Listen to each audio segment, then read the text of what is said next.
đẹp tươi lắm chiếu soi ngàn tối tăm. Thầy gieo rắc pháp niệm Phật cùng khắp, thầy chia sẻ những cánh đời lầm than. Thầy con với trí huệ sáng láng, từ bi xóa bớt lệ sầu chứa chan. Thầy khuyên nhủ sống chánh niệm tỉnh giác, thương hoan hỷ nở nụ cười lạc an. Con xin cung kính vâng lời thầy khuyên, quên đi năm tháng đau thương triền miên. Công phu công quá hô chỉ nhiều hơn, thầy thân cao quý sáng ngời chân lý. Cho con vững bước trước cơn hiểm nguy, cho con thêm sức dứt tham hận si, cho con tri thức thêm lòng từ bi. Thầy là đuốc trí sáng đường con đi, đời con quyết nương tựa chánh pháp. Dù gian khó vẫn bên lòng tiến tu, để đền đáp nghĩa ơn thầy dìu dắt. Nguyện tinh tấn thoát luân hồi khổ đau.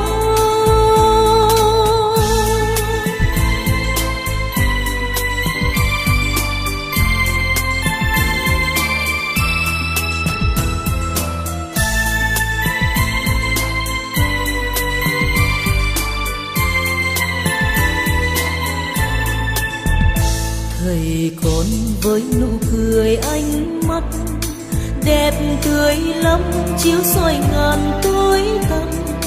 Thầy gieo rắc pháp niệm Phật cùng khắp, thầy chia sẻ những cánh đời lầm than.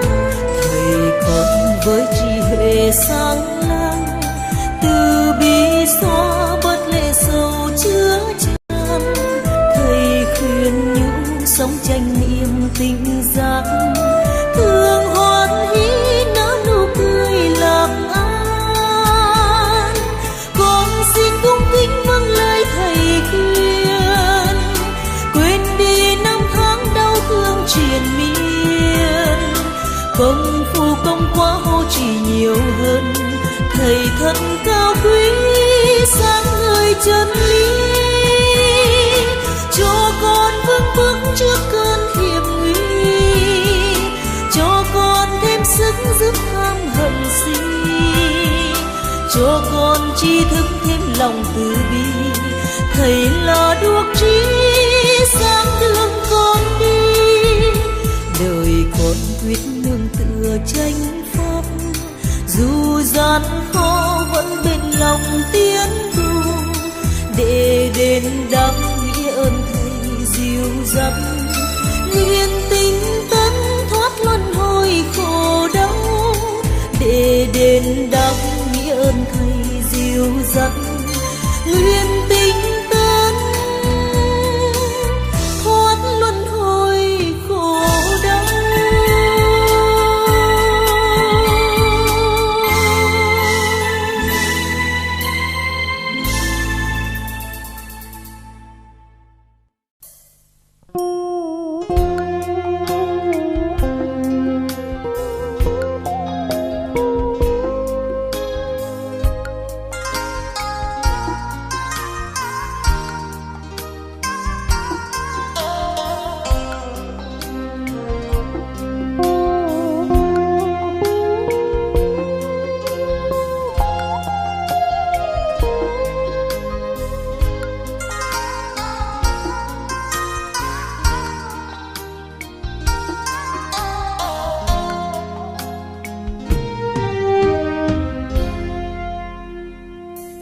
Lục hoa nghiêm tịnh tinh cần, nhất tâm an lạc tròn phần khoa tu. Nam mô A Di Đà Phật, A Di Đà Phật.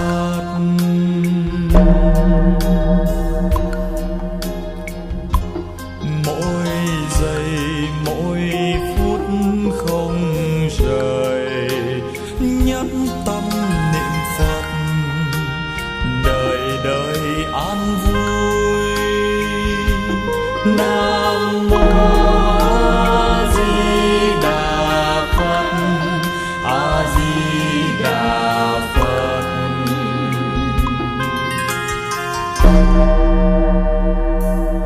Bảy ngày tu tập cúng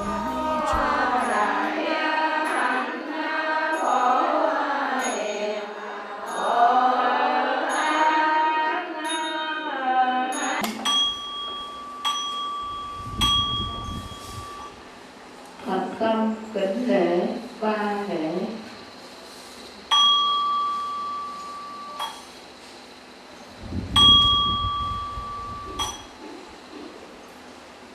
Mời đại chúng an toàn.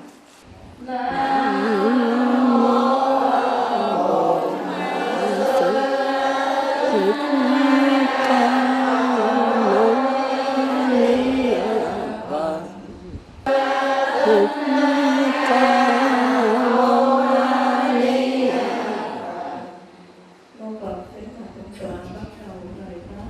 Nam mô A Di Đà Phật. Kính lại Đức Thầy Thích Ca Mâu Ni Phật. Mô Phật. Hôm nay cũng có duyên lành về Phật Pháp, mà cũng là ngày 17 tháng 8, thì cũng có ni trưởng tại Tịnh Xá Ngọc Trường đây có nhã ý thỉnh tôi đến đây để trao đổi với chư Phật tử về pháp môn tịnh độ. Vậy trước khi đi vào bài giảng, tôi cũng cầu chúc cho pháp hội của chúng ta cũng như toàn thể pháp giới chúng sanh đều chống vãng sanh cực lạc và thành Phật đạo. Nam mô A Di Đà Phật. Thì cũng như mấy kỳ trước thì chúng ta còn giảng nói lỡ dở những cái câu hỏi rất quan trọng về pháp môn tịnh độ. Nếu chúng ta nắm vững 7 câu thì chúng ta có thể thông rõ về pháp môn tịnh độ. Nhưng pháp môn tịnh độ là một pháp môn dễ tu, dễ chứng, dễ đắc trong cái thời mạt pháp này. Nhưng một điều là rất khó hiểu, rất khó hiểu. Vì đó không phải là thế giới của tư tưởng. Thì hôm nay tôi xin đi sâu vào cái đó. Cái pháp theo đạo Phật đó thì chúng ta cần phải có cái hiểu biết rõ ràng. Mà pháp môn tịnh độ là pháp môn ngoài cái thế giới của tư tưởng và suy nghĩ của chúng ta.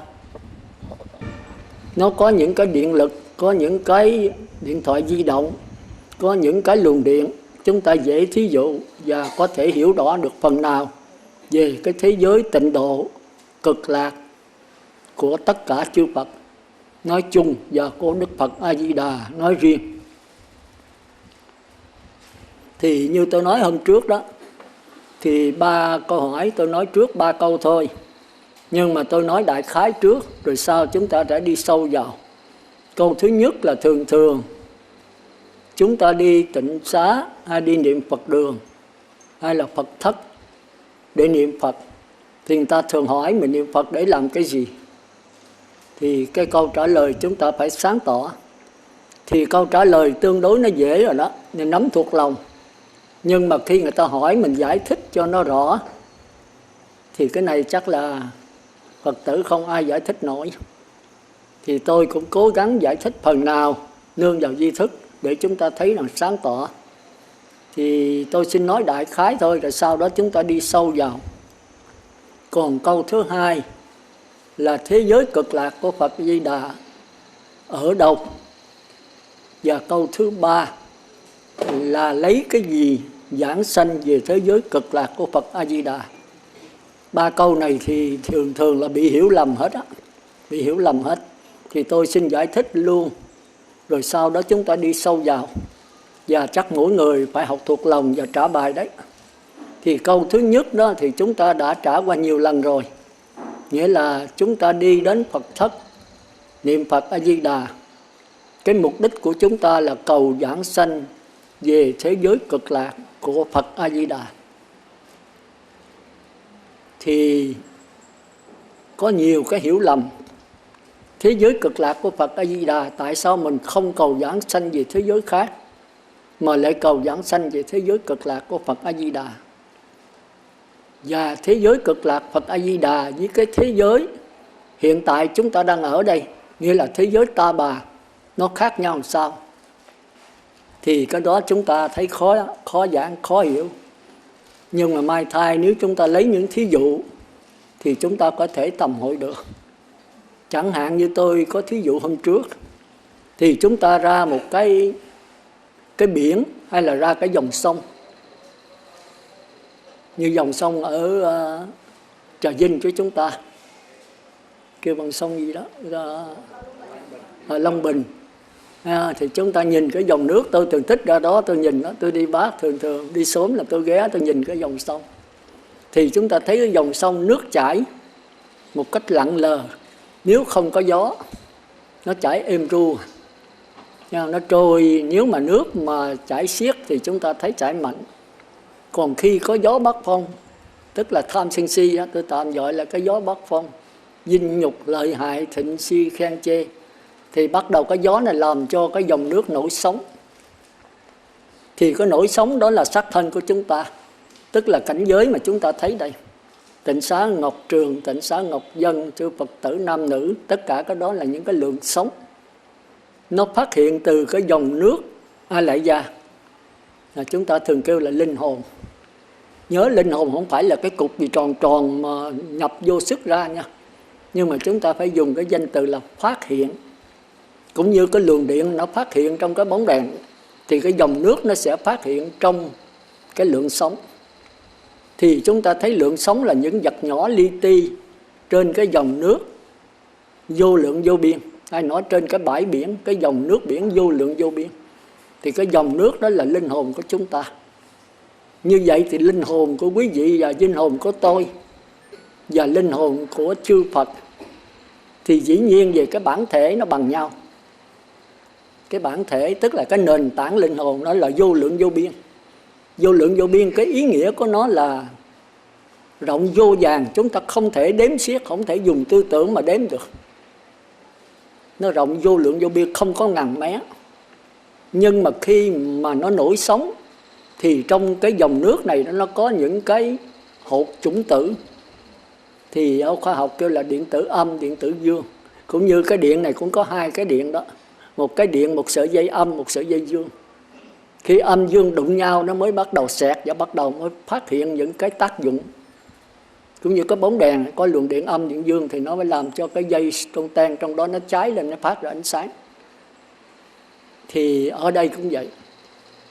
Cái luồng điện linh hồn của chúng ta và của chư Phật thì bằng nhau. Nhưng cái số chủng tử thiện, ác, vô ký ở trong đó thì hoàn toàn khác nhau. Nếu nó tương đồng thì chúng ta gọi là bá nha tử kỳ. Còn nó tương khắc thì chúng ta nói là kẻ thù. Tức là hai người có những cái hiểu biết khác nhau. Một người là nước, người là lửa. Thường chúng ta thấy là đám cưới thường đi coi cái tuổi đó để coi nó có khác không. Còn bạn với nhau cũng vậy. Nếu mà bạn kêu là tri kỷ đó thì hai người cái số chủng tử, cái số nhận thức nó bằng nhau, nó giống nhau. Thành ra hiểu nhau và thương yêu nhau. Tri là gì? Tri là biết, kỷ là mình. Người hiểu mình, biết mình. Thì cái đó gọi là bạn tri kỷ hay là tri âm. Đồng một cái âm thanh, đồng một điệu với nhau. Thành ra trong cuộc sống chúng ta thấy có người mình thích, có người mình ghét. Là do cái nhận thức nó khác nhau.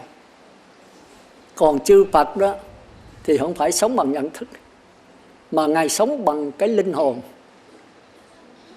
sống bằng cái dòng nước. Tức là Ngài sống với cái hiểu biết vô lượng vô biên. Ở đây chúng ta tu tập cũng vậy, có hai cách tu tập. Một là chúng ta tu tập trên cái thể xác, trên cái lượng sống. Thì mỗi người nó có cái thọ mạng, tức là cái mạng sống tới cái số phần của nó hết thì nó phải đi thôi. Còn nếu chúng ta tu theo đạo Phật là chúng ta tu theo cái dòng nước linh hồn. Thì ở đây là tôi muốn giảng hai cái đấy. Thì cái thế giới cực lạc của Phật A Di Đà là thế giới của dòng nước linh hồn. Thành ra thế giới đó nó xuyên suốt, nó không có sanh, không có già, không có bệnh, không có chết. Nhưng mà nếu thế giới dòng nước linh hồn thì chỉ có cái hình tướng thôi, cái hình thôi chứ không có tướng. Còn thế giới chúng ta có tướng, thành ra có lượng sống. Mà Đức Phật A Di Đà sở dĩ tạo được cái đó là do 48 lời nguyện của Ngài. Ngài tạo ra cái tướng là tướng giả thôi, cái tướng bằng trí tuệ của Ngài chứ không phải bằng cái tư tưởng của Ngài. Còn thế giới này là chúng ta tạo bằng tư tưởng thiện ác, chúng ta mới có hình tướng cứng chắc như vậy, chướng ngại như vậy, mới có khổ đau. Thành ra thế giới này có không gian, mà có không gian là có ngã, có cái tôi. Thì cái tôi này đụng với cái tôi khác, thành ra đau khổ. Chúng ta tưởng xác thân này là có mà thật nữa, thì chúng ta lầm. Cái đó là 4 đường ác. Thành ra tất cả đều lo cho xác thân này. Tiền bạc, cha mẹ, vợ con, tất cả mọi người đều phải lo cho cái tôi này. Cái xác thân này là trung tâm của võ trụ. Nhất là mấy ông vua. Hồi thời xưa mấy ông vua là trung tâm võ trụ. Toàn thể dân chúng, mấy ông vua thường thường có mấy bà vợ tới mấy trăm bà, cung phi mỹ nữ là hầu hạ cho Ngài. Và toàn dân phải đem tiền bạc cung cấp cho Ngài ở lâu đài, lầu son gác tía, sống sung sướng. Có nhiều ông vua mà kêu bằng độc tài, khi chết rồi bắt cung phi nữ chung sống theo mình. Thì chúng ta thấy là con người chấp cái ngã dữ dội đó. Thì thời nay là vua chúa không có vấn đề đó, bây giờ còn có tổng thống, thủ tướng thôi. Thế độ nó hơi dân chủ một chút, chứ nó không thuộc về quân chủ nữa. Thì chúng ta thấy nếu mà nhận cái hiểu sai lầm này thì đem đến sự đau khổ, đem đến sự đau khổ. Còn nếu có hiểu biết khá hơn một chút nữa thì chúng cho xác thân này có mà không thật. Nó do nhiều cái ráp lại thôi. Chẳng hạn như xác thân của tôi là do mắt, tai, mũi, lưỡi, thân ráp lại. Bên trong thì tim, can, tỳ, phế, thận ráp lại. Mà hãy ráp thì nó có rã. Thời gian thôi, 10 năm, 20 năm, 50 năm, 70 năm, hay vừa ráp xong là nó rã liền. Đó là mấy đứa nhỏ chết trong bụng mẹ. Thì chúng ta thấy là cái nhìn tương đối khá. Đây là thế giới ta bà quế độ chúng ta đang sống. Thì sư Phật tử muốn được sống lâu thì phải tu chuyển nghiệp, tức là làm những việc thiện để chúng ta sống được 1000 tuổi, 1 triệu tuổi, 1 tỷ tuổi. Nhưng mà rồi cũng phải chết thôi. Còn nếu chúng ta qua thế giới của dòng nước linh hồn thì ở đây không có tướng. Mà không có tướng thì đâu có hoại. Thành ra nơi đó không có sanh, không có già, không có bệnh, không có chết. Thì hôm nay tôi muốn Phật tử tu là tu qua cái đó. Mà cái đó thì làm sao chúng ta qua được? Chỉ có nhập lưu là qua được 1/4. Nhất giảng lai qua được 2/4, bất lai qua được 3/4. Và A-la-hán thì mới qua hoàn toàn cái dòng nước. Mà A-la-hán thì dòng nước không còn chảy nữa, mà nước đứng lặng bất biến. Thì đó là A-la-hán. Thành ra chúng ta thấy mà chúng ta muốn qua thế giới cực lạc Phật A-di-đà là không thể qua được. Cho tới nhập lưu cũng không qua được, nhất giảng lai cũng không qua được, bất lai cũng không qua được. Chỉ có mình A-la-hán là có thể qua đó được. Thành ra do đó mà Đức Phật Thích Ca mới thấy rằng cái thế giới cực lạc nó khó hiểu. Nhưng mà dễ tu, dễ chứng, dễ đắc là nhờ cái Phật lực của A-di-đà với 48 lời nguyện của Ngài. Với 48 lời nguyện của Ngài. Ngài nói nếu ai mà nhất niệm mà phát nguyện nữa thì ta tiếp dẫn về đó. Thành ra đây là một cái rất là hy hữu cho cái thời mạt Pháp này. Chúng ta muốn đắc quả nhập lưu thì thời buổi này rất là khó khăn. Thời Đức Phật nên như dễ dàng là bởi vì nhờ cái tha lực của Phật A-di-đà, Phật Thích Ca, cho nên vào trong giáo hội nó được thầy sáng bạn lành. Nhờ đó mà chúng ta đắc quả rất dễ dàng. Hồi xưa mà đi nghe Đức Phật thuyết pháp rồi, có nhiều người đắc quả nhập lưu, nhất giảng lai, bất lai, A-la-hán liền tại chỗ đó. Thì cái đó cũng phải là tha lực thôi. Cũng như tôi thuyết báo bây giờ Phật tử cũng ngơ ngơ thôi, chứ không có đắc quả gì hết. Còn gặp một vị A-la-hán thuyết, quý vị có thể đắc quả thánh nhập lưu, nhất giảng lai. Còn gặp Đức Như Lai thuyết nữa, Phật Thích Ca nữa, quý vị có thể đắc bất lai A-la-hán. Là sao? Nhờ cái sự đạo giao cảm ứng, cái định lực của Ngài rất là mạnh. Thành ra Ngài tỏa ra rồi mình cũng có sự tu tập nhất niệm cho nó tiếp thu được. Mình cảm thì Ngài ứng. Nhưng mà thời buổi này thì không còn Phật Thích Ca nữa. Thành ra Ngài mới giới thiệu về cõi Phật A-di-đà. Thì chúng ta cũng vậy, nếu chúng ta cảm mạnh, tức là nhất niệm, thì Phật A-di-đà phải ứng hiện thôi. Thì mình thấy nó cũng giống vậy thôi. Nhưng bây giờ Phật Thích Ca thì không còn, Ngài mới giới thiệu cho Phật A-di-đà. Mà A-di-đà với Thích Ca, thật ra nói một thứ là sai, mà nói khác nhau là trật. Phải Phật thì không có Phật nào cao thấp hết đó. Nhưng mà thị hiện ra thì có khác nhau. Bởi vì Phật nào cũng có 3 thân hết đó. Cái pháp thân là tùy thuận giáo hóa vô lượng chúng sanh. Thì Phật Di Đà, Phật Thích Ca vô lượng Phật bằng nhau. Cái bản thể niết bàn tịch tịnh thì các vị Phật nào cũng bằng nhau. Còn cái ứng hóa thân tùy theo chúng sanh cảm cái thân nào các ngài hiện ra thân đó. Thì Phật Thích Ca Mâu Ni mình tạo thế giới đau khổ này, rồi mình năn nỉ Ngài, mình thỉnh Ngài về, cho nên Ngài Phật Thích Ca mới hiện đây. Còn thế giới cực lạc Phật Di Đà là không phải chúng ta tạo, mà chính Phật A Di Đà với 48 ngoài lời nguyện, tức là Pháp Tạng Tỳ Kheo đấy, 48 lời nguyện trong 5 năm, 5 A Tăng Tỳ Kiếp mới tạo thành thế giới đó. Thành ra tôi thường dùng danh từ thế giới cực lạc Phật A Di Đà là thế giới Phật lập. Một mình Pháp Tạng Tỳ Kheo ngồi tu thiền như vậy cho tới 5 A Tăng Tỳ Kiếp. Mà chúng ta biết một A Tăng Tỳ Kiếp là một đại kiếp, mà một tiểu kiếp là 16.800.000 năm. Nhân cho 1.000 là một trung kiếp, rồi trung kiếp nhân 1.000 nữa là một đại kiếp, rồi nhân cho 5 lần nữa thì chúng ta biết là bao nhiêu tỷ năm mới tạo thành cái thế giới cực lạc của Phật A Di Đà. Vậy thế giới đó là do Phật lập.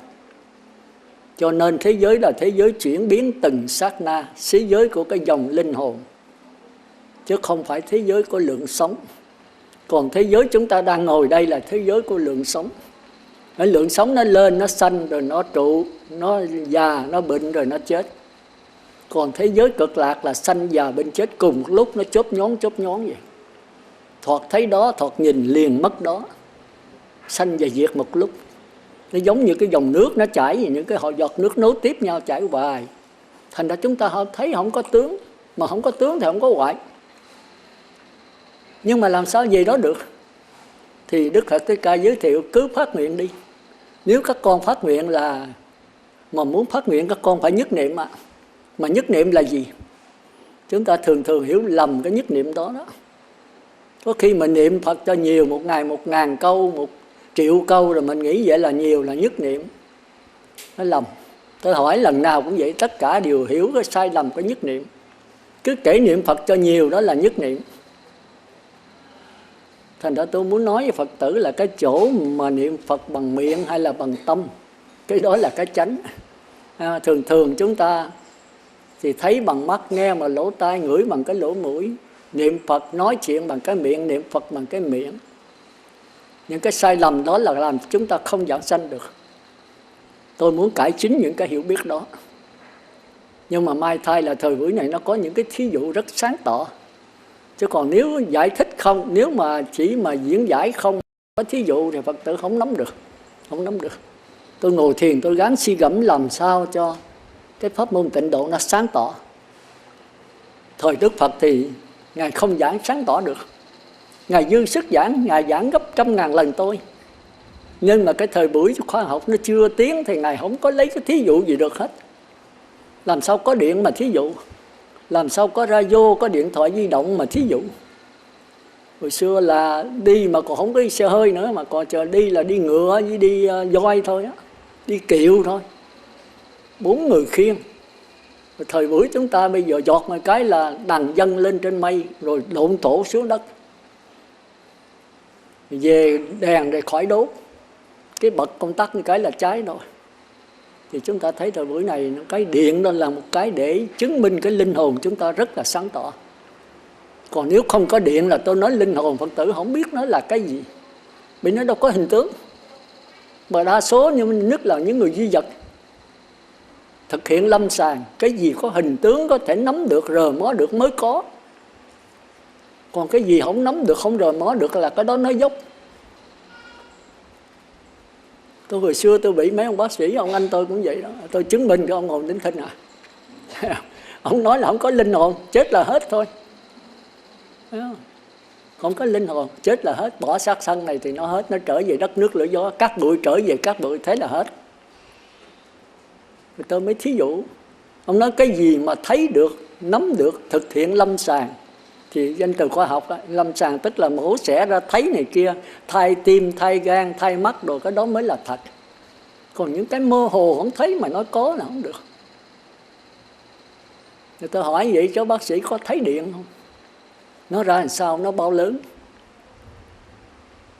Mà không thấy thì làm sao nó có điện được? Dám bác điện không? Nếu mà tôi đút cái bóng đèn vô mà nó phát ra ánh sáng, nó có điện đó. Nhưng mà điện ra làm sao? Bác sĩ hỏi, bây giờ tôi hỏi sĩ điện nó ra sao? Màu xanh hay màu đỏ, nó hình tướng bao lớn, vuông hay tròn? Như nọ vậy, nó thấy bằng linh hồn, nghe bằng linh hồn, ngửi bằng linh hồn, không có linh hồn được không? Bây giờ tôi không cần chứng minh linh hồn, hễ mà con mắt tôi thấy là nó có linh hồn đó. Còn khi tôi ngã xuống chết rồi có con mắt mà tôi không thấy, tôi nói linh hồn đã không còn duyên khởi trong con mắt nữa. Đạo Phật thường thích dùng chữ duyên khởi. Duyên khởi nó hay lắm.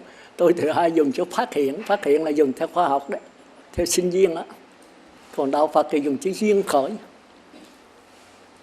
Đó thì chúng ta phải hiểu cái đó. Những cái gì vô hình, chính những cái đó lại điều khiển những cái hữu hình. Những cái càng vi tế chừng nào là làm cha của cái thô tháo. Thành ra Phật tử phải hiểu cái chỗ đó.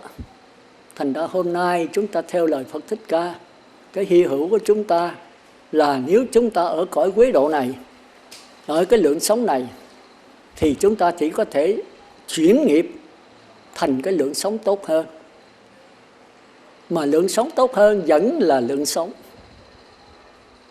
Mà muốn thoát khỏi cái lượng sống này thì không có cách tu như cũ, không có cách tu là chuyển nghiệp đâu, mà là phải là phi nghiệp. Có một cái gì không hề dính mắc vào cái lượng sống tốt, lượng sống xấu này. Mà trong Nguyên Thủy thường kêu là thắng tri. Còn chuyển cái lượng sống xấu thành lượng sống tốt thì trong Kinh Nguyên Thủy, Trung Bộ Kinh thường kêu đó là tưởng tri, là địa ngục, ngạ quỷ, súc sanh, Atula. Chuyển thành thức tri là cõi người, trời dục giới, sắc giới, vô sắc. Thì tất cả cái này đều là chuyển nghiệp, tức là nằm trong tam giới, đều nằm trong quế độ. Thành ra tư tưởng thiện, tư tưởng ác đều là dơ giấy hết. Cái này là cái khó hiểu. Chứ nói vậy tư tưởng ác cũng là dơ hả? Đúng như vậy.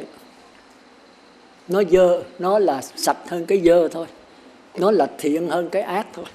Lần ra thiện ác khó mà nói được. Cũng như bây giờ tôi lấy thí dụ Phật tử coi nghĩ như sao. Bây giờ người ngoài đời không giữ giới gì hết, tôi nói ông này ác. Bây giờ tôi bắt đầu giữ 5 giới thì tôi thiện. Thiện hơn những người không giữ giới là ác. Còn bây giờ một người giữ 8 giới thì sao? Thì 5 giới trở thành ác. Rồi một người giữ 10 giới thì sao? 8 giới, 5 giới trở thành ác. Còn một người giữ 250 giới hay sư cô 348 giới thì sao? 10 giới, 8 giới, 5 giới, không giữ giới đều trở thành ác hết. Chúng ta phải suy nghĩ chỗ đó. Thành ra giàu 5 giới, 8 giới, 10 giới, 250 giới, 348 giới đều là ác hết. Đều là cái xiềng hết. Đều là nghiệp cảm hết. Thành ra tôi cũng nằm trong nghiệp cảm. Nếu tôi không qua cái bát nhã. Chứ Phật tử phải thấy chỗ đó. Tu cải sửa là cải sửa hoài. Từ cái xiềng cây, xiềng đồng, xiềng chì, xiềng sao, xiềng sắt, xiềng bạc rồi qua xiềng vàng. Thì xiềng vàng là 250 giới, 348 giới, tưởng đâu là ngon lắm. Nhưng mà vẫn nằm trong chữ xiềng thôi. Bây giờ làm sao thoát khỏi xiềng? Chúng ta thấy là đạo Phật khó này. Làm sao là không thoát được? Làm sao tức là đòi hỏi tìm kiếm một phương pháp, một cách thức để thăng qua, để chuyển hóa cái nghiệp nữa. Mà càng chuyển hóa thì là cho cái nghiệp càng ngày càng tinh vi tế hơn. Nhưng mà vẫn nằm trong nghiệp thôi. Thành ra phải có một cái lối tu khác. Không phải tu như vậy nữa. Không phải tu là cải sửa. Không phải tu là tiến hóa. Không phải tu là thăng hoa. Có cái tu là nhận lại cái dòng nước, cái lượng sống nó đang trôi chảy như vậy. Bây giờ muốn thoát khỏi cái lượng sống này làm sao? Nếu làm sao là có thể tạo cái lượng sống cao hơn, tốt hơn, thăng hoa cao hơn, tinh vi hơn, tế nhị hơn. thì nó vẫn là lượng sống thôi. Thì cái chữ làm sao này đặt ra nó sai, không thể làm sao được, mà chỉ là một sự nhận lại. Nhận ở đâu? Nhận ngay trong sống. Cái dòng nước ở ngay trong sống, nhưng mà hai cái nó khác. Cái sống là có thành trụ hoại không, có chướng ngại, có hình, có tướng. Còn cái dòng nước là không có tướng. Mà không có tướng là không có không gian, không có khoảng cách, mà chỉ có những cái khe hở là cái dòng nước trôi chảy thôi. Thì hai pháp môn tu phải khác nhau. Thành lập pháp môn tu Phật rất là khó. Muốn qua cái quả nhập lưu đầu tiên rất là khó. Tất cả những cái đạo sư, những cái từ từ, những cái lai rai, những cái pháp môn, những cái tinh tấn bền bỉ ngồi ngày này qua ngày khác, không thể áp dụng cho đạo Phật được, không thể về trung phẩm được. Cái đó chỉ là hạ phẩm thôi. Mà hạ phẩm thật ra cũng không về được nếu không có sự tiếp dẫn của Phật A Di Đà. Vì cái hạ phẩm nó không phải là thế giới quế độ, nó không có tướng. Nhưng mà sở dĩ nó giống như có tướng là nhờ cái Phật lực A Di Đà mạ con mắt chúng ta thôi, gạt con mắt chúng ta thôi. Đó là một cái ảo thuật của A Di Đà. Chúng ta nên nhớ cái chỗ đó. Thành ra cái câu đầu nó khó hiểu là chỗ đó. Thành ra bất cứ với giá nào chúng ta cũng cầu xin Phật A Di Đà phát nguyện Ngài tiếp dẫn chúng ta về cõi hạ phẩm cũng được. Hạ phẩm tự lực chúng ta không về được, cho tới quả thánh thứ nhất, thứ nhì, thứ ba cũng không thể về được nếu không có sự tiếp dẫn của A Di Đà. Thành ra chúng ta thấy rằng cái phát nguyện sanh về cõi cực lạc là một sự rất là quan trọng, rất là tối ưu quan trọng. Bất cứ giá nào cũng xin phát nguyện về đó thôi. Mà muốn phát nguyện thì chúng ta cũng phải là cõi trời, tức là ít nhất cũng nhị thiền. Còn không là A Di Đà không tiếp dẫn được. Thành ra chúng ta thấy những người mà chết mà tay chân cứng ngắc 8 tiếng rồi tay chân cứng ngắc, chết một cách mê man, mê sản, chết rồi thiêu không có xá lợi gì hết, thì những người này ở 4 đường ác. Thì bây giờ có tụng kinh A Di Đà cả 100 năm, cả 1.000 năm, bây giờ A Di Đà cũng không tiếp dẫn được, không có vấn đề đó được. Chúng ta nói vậy, A Di Đà là không có bình đẳng. Còn nếu mà chúng ta mà niệm Phật mà được tinh tấn, chết mà sáng suốt, trước khi chết nghĩ Phật A Di Đà, tưởng Phật A Di Đà, mà một niệm cuối cùng gửi mà nghĩ tới cõi trị thiện, không có phát nguyện, chúng ta sanh về cõi trời. Thì ở đây chúng ta nhờ A Di Đà tiếp dẫn, A Di Đà tiếp dẫn. Thành ra A Di Đà chỉ tiếp dẫn người hiền, người thiện, chứ còn cái người ác là A Di Đà không tiếp dẫn. Cái đó là do cái bổn nguyện của mỗi vị. Thành ra tôi thường hỏi những người chết đó, khi cha mẹ chết rồi mẹ cô chết làm sao, có tỉnh táo hay không, mê man, rồi đem để 8 tiếng rồi tay chân mềm không, cứng ngắc, thiêu không có xá lợi, toàn tro không. Tôi nói rồi 4 đường ác. Bây giờ làm sao cứu mẹ sư? Tôi nói không cứu được. Con về niệm Phật A Di Đà, tụng kinh Di Đà được không? Tôi nói không, không bao giờ giảng sanh được. Chúng ta phải hiểu chỗ đó. Thì sở dĩ 4 đường ác mà được giảng sanh về cõi trời đó là nhờ Địa Tạng. Mỗi vị nó có cái bổn nguyện, tức là cái phát nguyện của mỗi vị độ chúng sanh nó khác nhau. Thì giờ cô về tụng kinh Địa Tạng đó, thì mẹ cô mới có thể giảng sanh về cõi trời. Chứ Địa Tạng không có đưa về cõi Phật A Di Đà được. Không phải là Ngài không đủ lực, nhưng mà mỗi vị nó có cái bổn nguyện riêng.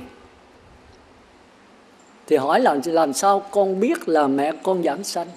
Tôi nói nếu mà cô trong 49 ngày cô nằm chim bao, hoặc lối xóm có ai, hoặc là anh em trong gia đình mà nằm chim bao thấy bà hiện về, bà khóc, hoặc bà cái mặt bà buồn rười rượi, là 4 đường ác. Thì bây giờ cô phải tụng kinh Địa Tạng. Tụng tới chừng nào mà cô nằm chim bao cô thấy, hoặc đang tụng mà thấy mẹ hiện về tươi cười, thì tức bà sanh về cõi trời đó, chứ bà không sanh về cõi Phật được đâu. Hoặc là thấy Địa Tạng hiện ra rờ đầu cô, chiếu hào quang vào con người cô, thấy hoa nở, sen nở, các điều tướng lạ, thì là mẹ cô đã giảng sanh về cõi trời. Bây giờ mới bắt đầu tụng kinh Di Đà đấy. Đừng có để mẹ ở cõi trời. Cõi trời thì sung sướng thật. Nhưng hết phước của luân hồi thôi. Hết phước của luân hồi, hưởng 1.000 năm, 1 triệu năm, 1 tỷ năm tùy theo cái định lực của mình. Tập trung kỹ mạnh hay lâu hay sâu. Thì cõi trời dục giới, rồi sơ thiền, sắc giới, nhị thiền, tam thiền, tứ thiền. Mấy cõi này sống hàng tỷ năm. Nhưng mà tỷ năm ăn thua gì so với cái thời gian vô lượng vô biên của võ trụ. Thành ra bây giờ cô mới tụng Kinh Di Đà mới kết quả đấy. Nhờ Phật A Di Đà tiếp dẫn vong hồn của mẹ con đang ở cõi trời, thì Ngài tiếp dẫn liền thôi. Vì cõi trời là cái định lực mạnh lắm. Thì giái mẹ cô nghe rồi mẹ cô phát nguyện, phải mẹ cô và chịu phát nguyện đấy. Thành ra bây giờ mà đi nghe Pháp nữa là dễ lắm. Còn vì gì giờ cõi trời sung sướng quá rồi thì mày kêu tao về cõi Phật nữa hả? Cõi này sướng quá, còn đi đâu nữa tao không đi. Đầu hàng. Thành ra tôi nói cái pháp lý là cái quan trọng. Nghe đây rồi có hiểu rồi, chừng đó người con năn nỉ nhắc lại, mẹ nhớ mẹ có đi nghe Pháp không? Cõi trời mẹ hưởng cái phước báo có giới hạn thôi, hết phước mẹ luân hồi. Đúng rồi, tao nhớ đó, tao có đi nghe Pháp, nghe ông sư hướng giảng thôi, tao phát nguyện về cõi Phật. Thế bà phát nguyện rồi bà bắt đầu có cái số vốn tụng kinh niệm Phật sẵn rồi bắt đầu niệm lại, thì mình thỉnh ban hậu niệm thêm nữa. Làm cái phước chúng như hải, đẩy cái bích tông bà giảng sanh thôi. Thành ra giảng sanh hay không giảng sanh là cái quan trọng là có hiểu pháp lý hay không. Là cái pháp rất là quan trọng. Tôi lặn lội các nơi cũng vì cái vụ pháp lý này. Có người không hiểu gì hết. Có người không có niệm Phật nữa. Có người niệm Phật thì cầu làm sao cho gia đạo bình an, tai qua nạn khỏi, tật bệnh tiêu trừ, và cầu trúng số. Chết rồi, cuối cùng niệm cho đã rồi không giảng sanh. Rồi có người giảng sanh không biết về đâu nữa, mà không biết cái gì giảng sanh nữa, tội nghiệp đấy. Rồi giảng sanh nữa này về phương Tây, hỏi phương Tây hướng mặt trời mọc và sư phải. Chết rồi, nó khó vậy đó.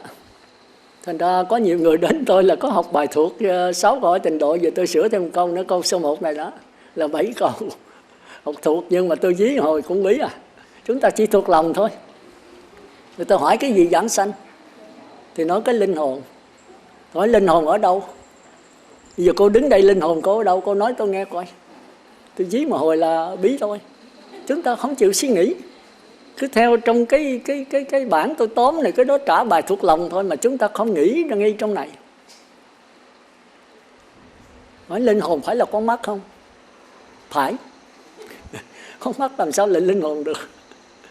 Rồi nói, có người nói không phải con mắt mà cái thấy là linh hồn. Tôi nói phải là cái thấy không? Cái thấy nó ở đâu? Gặp tôi là tôi dí tới cùng á. Mà nếu mình sống được với cái đó thì trả lời dễ dàng thôi.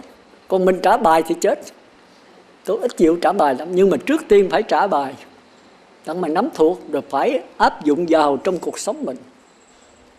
Áp dụng vào trong cuộc sống mình. Phật tử cười tới Phật tử đấy. Tôi hỏi từng người đấy.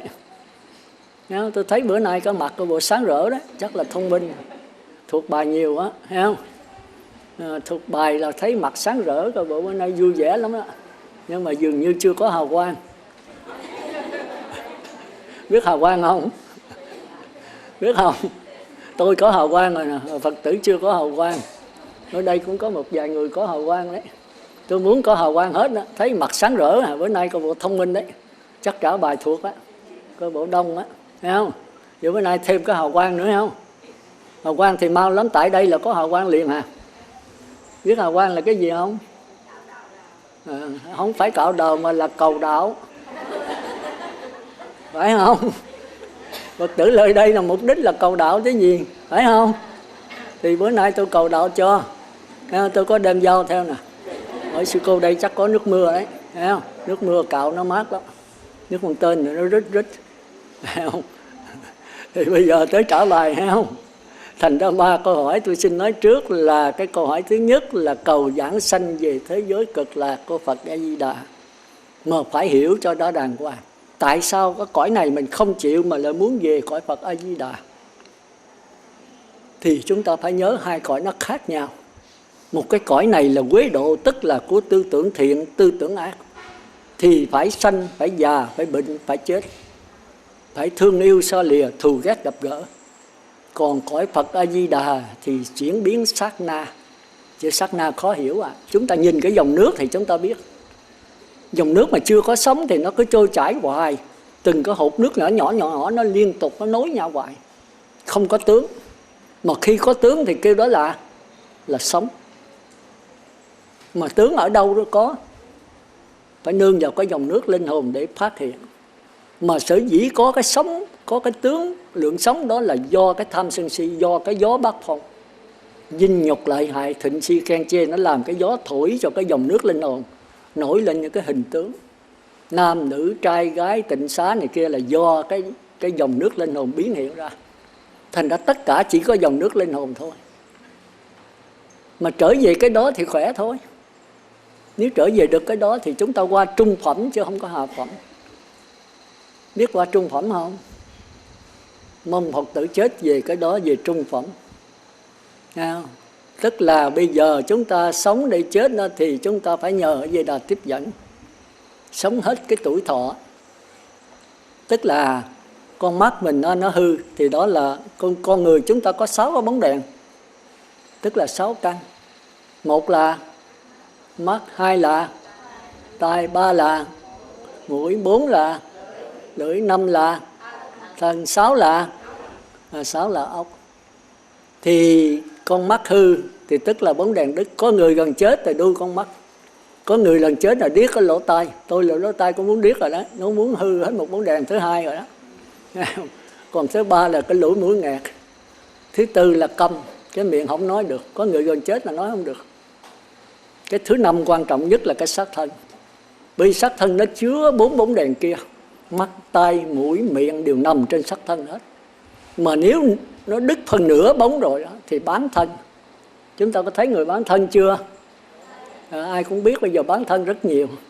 Tức là phần nửa bên trái tôi bán thân thì chích vô không biết đau, mà nửa mặt còn biết đau. Là sống có nửa thân thôi, nửa đời người thôi. Đau đớn à, bây giờ bệnh đó tôi thấy cũng nhiều đấy. Mà hễ hết toàn thân thì sao? Thì vô là thiêu. Phải vậy không?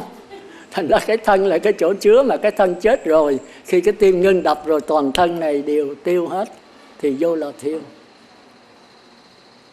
Đó, thì chúng ta thấy đó kêu là chết bằng cái thọ mạng.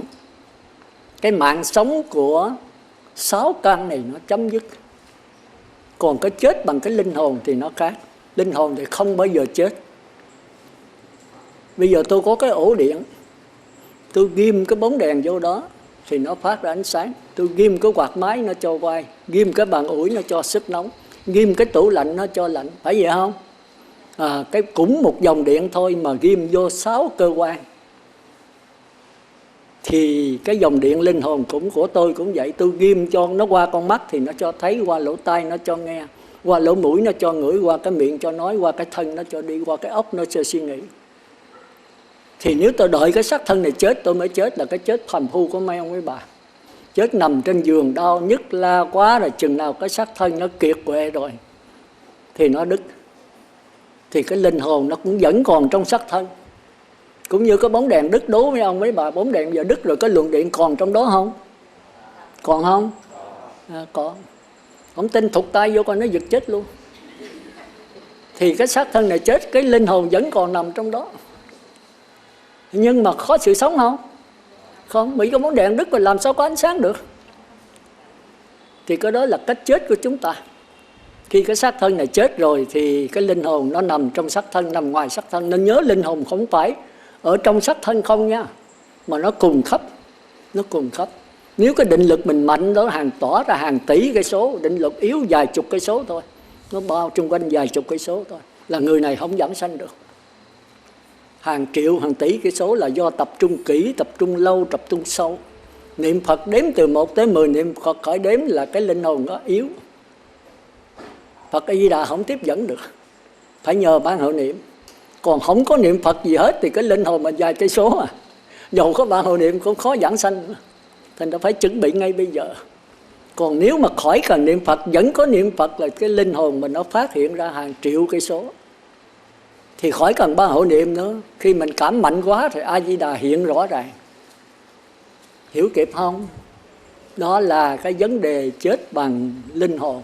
Thì bây giờ nếu tôi nắm được cái linh hồn hoàn toàn rồi, Bây giờ tôi ngồi đây tôi muốn chết lúc nào tôi chết à? Tôi nói nữa, bây giờ tôi đi nha. Rồi tôi thâu cái thần thức, cái linh hồn tôi ra khỏi thể xác, thì tôi ngồi đây tôi chết. Tôi muốn chết ngồi cũng được, chết đứng cũng được, chết nằm cũng được, chết chỏng mông cũng được, chết sao cũng được hết á. Bởi linh hồn là chánh. Mắt tai mũi lưỡi của tôi mà sống được, thấy nghe hửi nếm là nhờ cái linh hồn. Phải vậy không? Bây giờ tôi lấy linh hồn ra thì mắt không thấy, tai không nghe, mũi không ngửi, sắc thân không có hoạt động được. Còn mấy ông bà để mắt đuôi rồi tai điếc, sắc thân chết rồi bây giờ mới chịu chết, thì cái linh hồn nó nằm ở trong đó, nó không làm gì được hết. Còn bây giờ tôi rút cái luồng điện linh hồn ra khỏi này thì mắt tai mũi lưỡi, bóng đèn, bàn ủi, quạt máy gì ngưng hết trơn. Ngưng không phải là bóng đèn đứt, bóng đèn vẫn còn, phải vậy không? Nhưng mà không có luồng điện thì nó phải không phát ra ánh sáng thôi. Cái quạt máy nó vẫn còn tốt, nhưng mà không có luồng điện thì nó phải ngưng thôi. Hiểu kịp không? Thì cái đó kêu bằng tu và trung phẩm. Tôi muốn không bà tu cái đó đó, tu được không? Được không? Bữa nay tu cái đó hay không? Thì phải trả bài trước.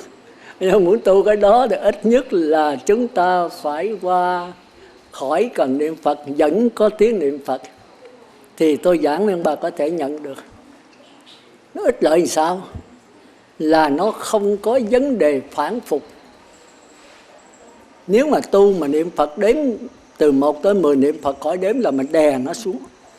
Cái nữ tư tưởng mình nghĩ tới thiện, tới ác, tới tiền bạc, tới vợ con, tới lầu đài, tới xe cộ này kia, thì mình đè nó xuống. Cũng như lực sĩ mà đè trên cúp vậy. Mà lực sĩ đâu phải mạnh hoài. Có lúc cũng ỉa chải dài, ông bệnh, ông yếu rồi, thì cái tên cúp này sao? Nó lật ông xuống, nó đè ông trở lại. Đó là cái thế phản phục của thế nhất niệm. Thành ra khi chúng ta mạnh đó, một cơ thể tráng kiện thì trong một tinh thần minh mẫn. Chúng ta niệm Phật đếm từ 1 tới 10 niệm Phật khỏi đếm, khỏi cần niệm Phật nữa. Nhưng có lúc khỏi cần không được. Khi mà có chuyện xảy qua quá tải rồi, trong gia đình cha chết, mẹ chết, chồng chết rồi, thì bây giờ những cái niệm Phật mà chúng ta khỏi cần niệm nó mất tiêu đi. Niệm muốn chết mà nó không nhất niệm nữa. Thì cái này kêu là quá tải. Còn mấy bà lão cũng vậy, mấy bà lớn tuổi niệm Phật đè riết rồi tới dần già cái nó lẫn. Những cái cũ bị đè xuống nhiều quá nó không chịu, nó bật trở lại. Chúng ta thấy cái nồi súp ve mà nấu nước này không? Thì chúng ta nấu để nước cho nó thật sôi thì nó kìm cái chỗ để nó cái hơi nó thoát ra. Ví dụ mình bịt cái lỗ hơi thoát đi, mà nước mình cứ châm lửa hoài cho nhiều thì nó làm sao? Nó nổ, phải vậy không? Thì cái thế tu đối trị này cũng vậy đây. Nếu mà ông bà đè nén nhiều quá nó nổ là cái gì? Là lẫn đấy. Thấy mấy bà già mà niệm Phật tới chừng già quá rồi đè hoài bị cái chủng tử rồi lúc còn trẻ làm đủ thứ nghiệp thiện ác của nó chưa biết đạo. Cái gì cũng làm hết á. Nhất là những người mà bán cá, bán thịt này kia hay ngoài chợ đó. Miệng nói là tai tới lắm liền đó. Mấy người đó giờ đi tu nhiều lắm. Nhưng mà coi chừng. Ở đây chắc có đụng tới đừng có buồn tôi nha. Tôi nói sự thật nha, nhiều khi nó hơi đụng chạm nha. Nhưng mà sự thật là phải nói sự thật thôi, đừng có buồn tôi nhá. Buồn tôi cõi đầu á. Tôi thì tôi thích nói thật để mình nghe mình hiểu. Những người đó là được tu là may mắn lắm ạ. Thành ra đa số là ta niệm Phật mà khi thấy ấn chứng Phật đây đà hiện này kia đó thì người ta chết liền hả? Ta không muốn sống nữa. Để lâu mà đè hoài mà nó nổ lớn. Cũng như mấy ông bà mà nhịn vậy, ta nói là nhịn không phải một lần đâu, nhịn cả 100 lần, mà qua chừng cả 100 lần mệt lắm đó. Chúng ta thấy cái ông gì mà ông Bá Nhẫn gì đó cũng vậy đấy. Ông nhịn, ông đề Bá Nhẫn là nhịn 100 lần, mà Đức Quan Âm xuống thử nó nhịn có 3-4 lần là chịu không nổi rồi, nó bung liền. Coi chuyện Bá Nhẫn không? Chắc không ấy để tôi kể là nó cũng hấp dẫn mà trễ là mất giờ lắm.